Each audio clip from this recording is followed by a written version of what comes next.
Masyarakat Kota Denpasar masih memadati kantor kecamatan di seluruh Denpasar untuk melakukan perekaman IKTP. Di tengah antusiasme masyarakat, beredar isu yang menyebutkan perekaman IKTP diperpanjang hingga Juli 2017.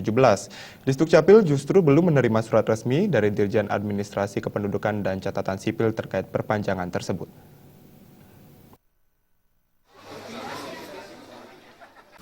Beredarnya isu di media sosial yang menyebutkan perekaman IKTP diundur hingga Juli 2017, disertai dengan adanya isu surat edaran dari Kementerian Dalam Negeri lewat Dirjen Administrasi Kependudukan dan Catatan Sipil membuat masyarakat kebingungan. Kepala Dinas Kependudukan dan Catatan Sipil Kota Denpasar, Nyoman Gede Narendra, yang dimintai konfirmasi terkait isu tersebut mengatakan pihaknya sudah mendengar hal itu.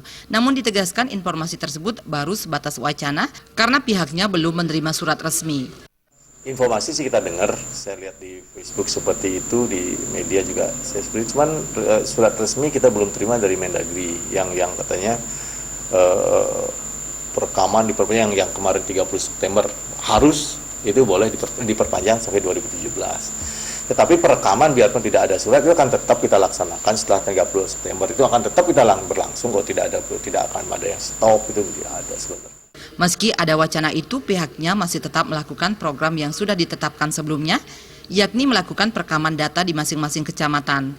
Beredarnya isu tersebut juga tidak serta-merta menyurutkan antusiasme masyarakat untuk melakukan perekaman IKTP. Ini terlihat dari panjangnya antrean masyarakat di kantor-kantor kecamatan di Denpasar. Agus Sugiana dan Angga Ratana, Bali TV.